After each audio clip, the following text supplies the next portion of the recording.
এই সেই elevate road. এই এলিভেট রোডের মধ্যে এসে আমার দুর্ঘটনা ঘটেছিল। Welcome to my YouTube channel the express.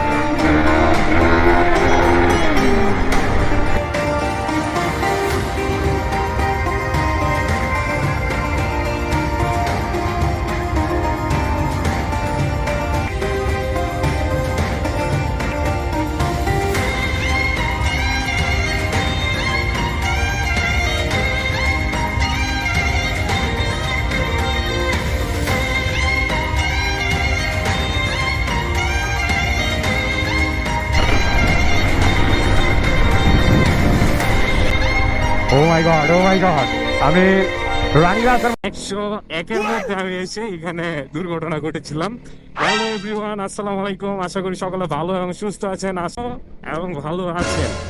আজকে আমি এসে পড়েছি আপনাদের সাথে কথা বলার জন্য দু তিনটা। যেরকম হচ্ছে, আমরা যখন বাইক চালাই এমন সুন্দর রাস্তায়, তখন অবশ্যই আমাদের বাইকটা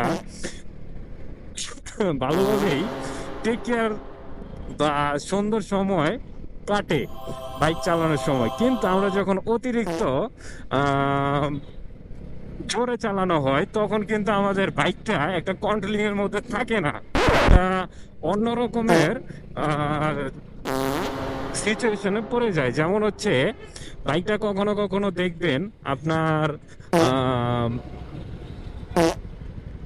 আরে সিগন্যাল রে, সিগন্যাল আর সিগন্যাল, এই সিগন্যালের জন্য ভালো লাগে না।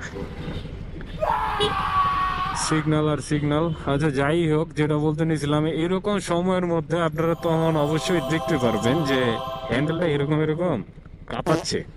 অবশ্যই তখন আপনাদের হ্যান্ডেল বারের একটা পজিশন থাকে, লাগে আরসিবি ইত্যাদি যেমন তাই অনেক কিছুই থাকে। তখন অবশ্যই আপনারা ওইটা লাগানোর চেষ্টা করবেন, কারণ রেস করার সময় আপনার হ্যান্ডেল বার কাঁপবে, এটা স্বাভাবিক। কারণ হচ্ছে তখন অনেক ভাইব্রেট হয়, বাইকের পায়ের থেকে শুরু করে অনেক ভাইব্রেট হয়। আমি